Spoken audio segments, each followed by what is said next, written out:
Assalamualaikum warahmatullahi wabarakatuh. Alhamdulillah, kita panjatkan segala puji syukur kita kepada Allah Subhanahu wa taala. Asyhadu an la ilaha illallah wa asyhadu anna Muhammadar Rasulullah.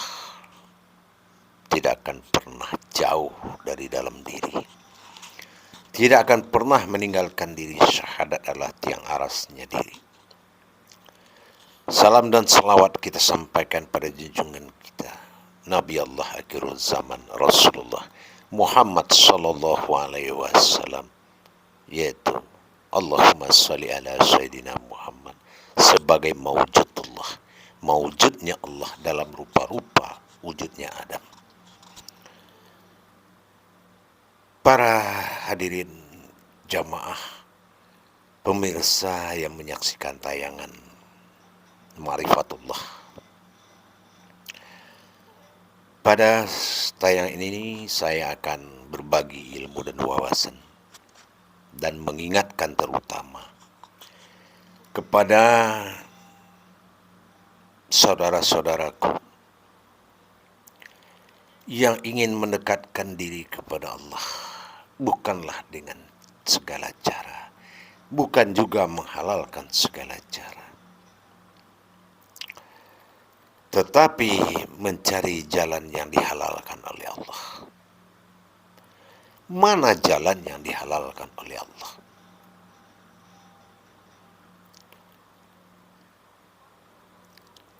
Dalam kekursian Allah, dalam berkalam Allah, rahmat datang dari Allah, syafaat datang dari Rasulullah, berkah datang dari wali Allah.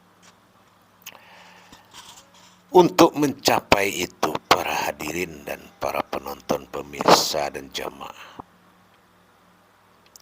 saya akan menyampaikan hal-hal yang perlu diketahui, yang saya beri judul malam ini, pada saat ini, di malam yang dimuliakan Allah ini, yaitu ilmu tanpa ibadah. Man ta'ilmi la idbadihi man tasja'ifatil syaitanah. Orang yang berilmu dan tidak beribadah itu adalah orang yang telah dikendalikan atau diambil alih oleh setan. Disinilah harus hati-hati. Orang yang menuntut ilmu, orang yang mendekatkan diri kepada Allah dengan menuntut ilmu tanpa ibadah, tanpa melakukan ibadah, tanpa belajar lebih dalam tentang ibadah, maka benteng dan pertahanan dirinya akan runtuh dan dia akan dikendalikan oleh setan. Karena orang yang berilmu itu adalah musuhnya setan. Maka daripada itu, syarat-syarat sah menuntut ilmu, ada sidik, fatonah, tablik, dan amanah, perlu kita yakini dan pertahankan. Sidik sejauh mana kebenaran kita, niat awal, kebenaran dan kesungguh-sungguhan kita. Fatonah, capai kesempurnaan. Jangan menuntut ilmu tanpa sempurna. Sempurnakan dirimu dengan ilmu itu. Jadilah kamu orang yang sempurna, bukan orang hebat.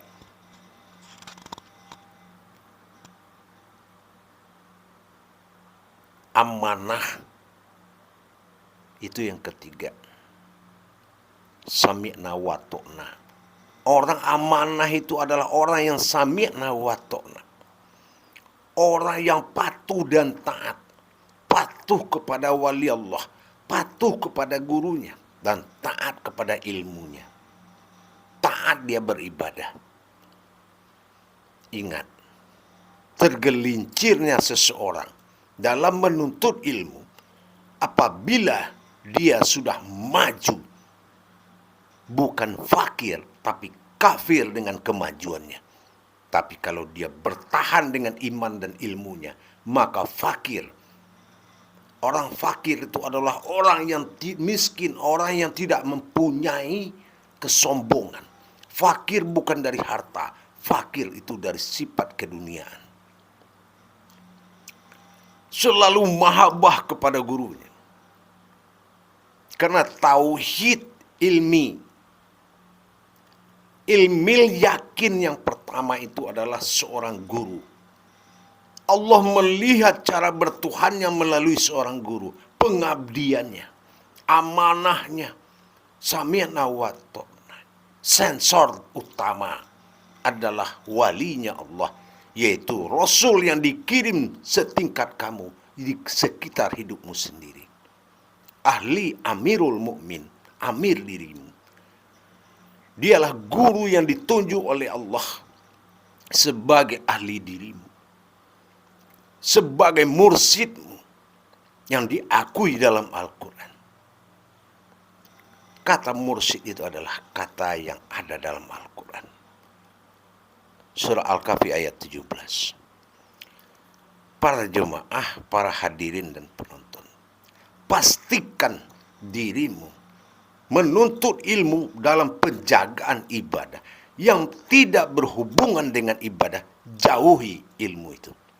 Pemahaman-pemahaman manusia, pemahaman siapapun, gurukah dia atau siapakah dia, yang tidak membawa pemahaman Allah. Ingat, faham lebur, ilmu berdiri. Ilmu lebur, aku berdiri, kata. Aku lebur, Muhammad pun jadi. Muhammad maujud, Muhammad itu juga aku, kata Allah. Disinilah kita perlu mempertahankan diri kita. Bukan kita maju. Ingat, yang membunuh rasa itu adalah merasa bisa. Yang membunuh bisa itu merasa ada.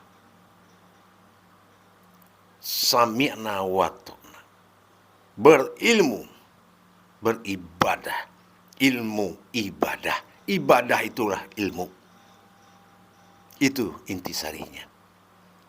Jadi para hadirin, jangan tergoda dengan bahasa-bahasa. Karena Allah akan minta pertanggungjawaban dari seluruh apa yang kamu dengar, apa yang kamu lihat, dan apa yang kamu katakan. Hati-hati memilih guru yang hanya bisa bercerita tapi tidak bisa merubahmu. Tidak bisa menuntun rohanimu menghadap Allah. Untuk apa kamu jadi orang sakti tapi penghuni neraka? Untuk apa kamu menjadi terkenal tapi tidak terjaga? Hati-hati, di jalan Allah itu ada rambu-rambu. Apa rambu-rambunya? Hati-hati jalan licin. Kepleset, tergelincir ke kanan namanya syirik. Tergelincir ke kiri namanya sihir. Menjadi orang berilmu itu tidak mudah, wahai saudaraku. Ilmu dituntut untuk menjadi ilmu. Bukan ilmu menjadi kelebihan dan orang yang merasa bisa. Karena kodrat iradat ilmu, kodrat Allah pada batin, iradat zat pada Muhammad, ilmu Adam pada jasad. Lebih baik menjadi ilmu daripada kamu menuntut ilmu. Karena kamu tuntut itu adalah kendali akal dan nafsumu yang tidak mencari dirimu sendiri. Hati-hati. Ilmu bisa menjauhkan kamu dari sholat. Ilmu bisa menjauhkan kamu dari ibadah. Wahai para hadirin sekalian, zaman sekarang saya ingatkan, orang berlomba-lomba memperlihatkan kebolehan dirinya, memperlihatkan keunggulan dirinya. Tapi di situ juga dia akan memperlihatkan kejatuhan dirinya. Kita pikir dia memperkenalkan hakikat Allah pada diri. Lama-lama dia perkenalkan istri mudanya, dia perkenalkan harta bendanya. Inilah Allah, maha teliti. Jangan bangga apa yang kamu lihat, tapi banggalah kalau kamu bisa melihat. Ingat, para pemirsa hadirin sekalian, miris batin saya sebagai guru mursyid melihat sepak terjang sekarang adu Alkitab.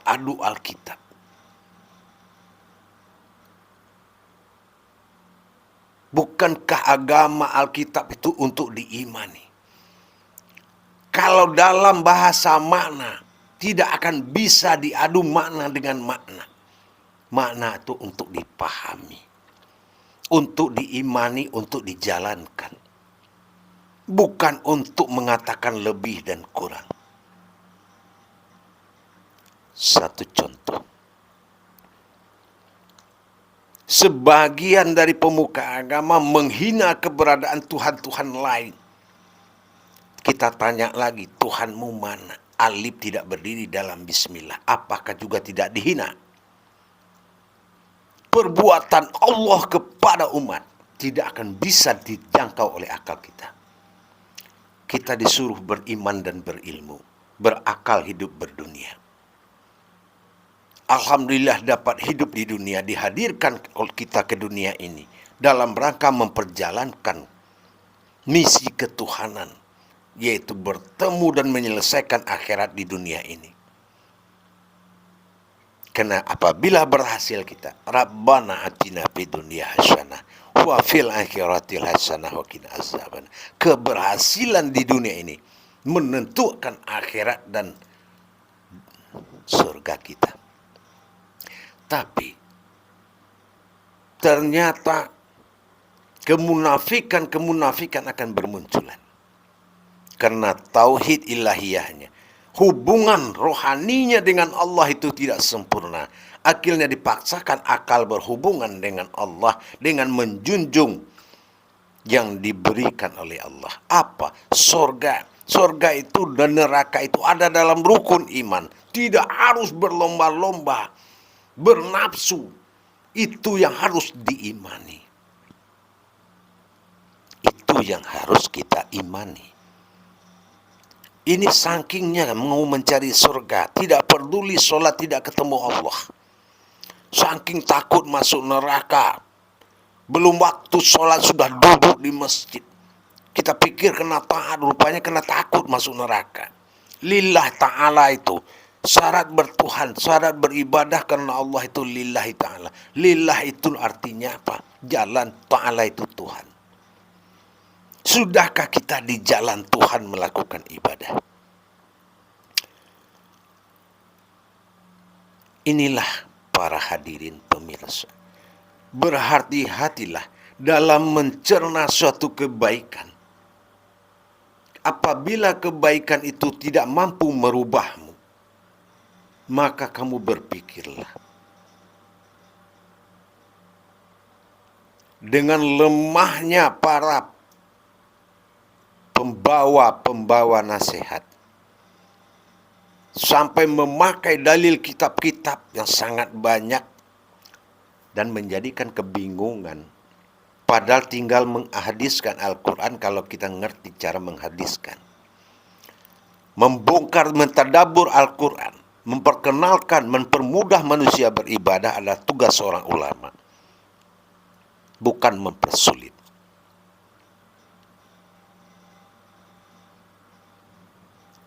Keakraban dan sejarah-sejarah Nabi yang akan menjadi suatu kajian dan akan menjadi suatu pujaan-pujaan. Tapi memuji Allah yang duduk di dalam nyawa kita sendiri, kita tidak mampu. Apabila diri berpulang kepada diri, di situ jasmani meninggalkan dunia. Ternyata diri tidak berdunia. Ingat, hayat memiliki 3 perkara hidup ini. Ada hayat, ada hayun, ada qayyum. Ada kehidupan, ada yang hidup, ada yang menghidupkan. Kita orang satu kelihatan 3. Kelihatan 1 ternyata 3. Hati-hati. Para hadirin, para jemaah, para hamba Allah yang dimuliakan Allah. dalam belajar dan menuntut ilmu ke jalan Allah, perlu kita mendapatkan kenyataan tauhidnya. Apakah tauhid di syariat sudah berbentuk kebenaran sidiknya? Sudah benar belum? Apa tauhid zuhudiyah dia, sifat dia sudah netral belum? Masih ngejar-ngejar dunia atau bagaimana? Lihat tauhid zuhudiyah. Lihat tauhid ilahiyahnya. Apa memang dia sudah ingin mendekatkan diri kepada Allah, atau masih ibadah tapi tidak ada? Hati tidak tunduk kepada Allah dan dia tidak ingin ketemu Allah, ibadahnya rajin. Nah, ini kita harus hati-hati. Yang keempat, kita lihat tauhid ghaibiyahnya. Apakah dia sudah ingin mendapatkan petunjuk, sudah dapat petunjuk dari Allah, sudah paham mana-mana hakikat? Kalau dia katakan Allah gaib, Allah nggak kelihatan, bagaimana nanti ketemunya? Allah tidak punya apa? Allah tidak punya jasad, Muhammad tidak punya wajah. Begitu? Emang kita punya wajah? Emang kita punya jasad? Siapa yang bilang? Begitu semuanya dikembalikan kepada Allah, kita punya apa? Siapa dirimu? Insya Allah, itu yang harus menjadi ilmu. Bukan menuntut ilmu, tapi diri tidak berubah jadi ilmu. Introspeksi lagi para jemaah, para hadirin, para sahabatku, para saudaraku yang dimuliakan Allah. Tidak perlu kita untuk menjadi seorang terkenal dengan memperkenalkan diri. Biarkan Allah yang memperkenalkan diri kita kepada orang. Kalau memang gula itu gula, tidak perlu kita ribut, semut itu juga akan datang. Tidak perlu seperti itu. Kalau memang kita belum jadi gula, masih garam, tidak ada garam yang dikejar semut. Apapun kodrat Allah menentukan dalam diri, masa bersifat, hayat kodrat, tidak bisa semau kita. Yang penting kita takwa dan takwa. Wattaqallahi wa ilmukumullah. Bertakwa itu adalah ilmu. Tetapkan ilmil yakin, yakin kepada guru itu perintah Allah. Ainul yakin, setelah itu kita bisa melihat yang harus kita yakin. Hakul yakin, bisa kita merasakan apa yang harus kita yakini. Baru isbatul yakin, baru kita tetapkan keyakinan. Tapi kalau sudah pindah, kita pindah guru, pindah kita. Insya Allah, hati-hati. Manusia ada memiliki nafsu. Dan Allah juga menjadikan setan. Menurut ente, apakah setan ini berbahaya bagi diri? Tidak. Itu setan belum berbahaya mengganggu nafsu. Tapi auzubillahi minasyaitonir rajim, itu yang berbahaya. Apa itu? Himinas syaiton. Kehidupan nas syaiton. Kehidupan nas manusia yang bersifat setan itu lebih bahaya daripada setan. Dengan mutmainah kita tenangkan nafsu, setan alam juga akan tenang. Tidak akan mengganggu. Ganggulah, wahai iblis dan setan, kata Allah. Tapi bagi siapa yang sanggup engkau ganggu? Kalau tidak sanggup, hati-hati. Adam adalah maujud daripada Muhammad. Muhammad adalah berkodrat kepada aku. Di situ akan sirna kamu. Binasa kamu kalau kamu ketemu dengan itu. Tapi minasyaitonir rajim. Ayat ada tapi tidak bisa dibaca. Itu adalah amanah. Tenangkan dirimu dari sifat setanmu. Kalau kita baca Al-Quran, kita harus cari kebenaran dan menikmati ayat. Jangan ingin seperti suara itu indah didengar. Kalah semua orang, itu setan. Kalau kita sholat begitu, jadi imam di depan, bangga. Kita di depan, orang di belakang. Nah itu setan. Nah hati-hati. Orang yang beribadah, para hadirin jamaah, pasti berilmu. Tapi orang berilmu belum tentu bisa beribadah. Hati-hati dan hati-hati. Akhirul kalam. Wabillahi taufiq wal hidayah. Wassalamualaikum warahmatullahi wabarakatuh.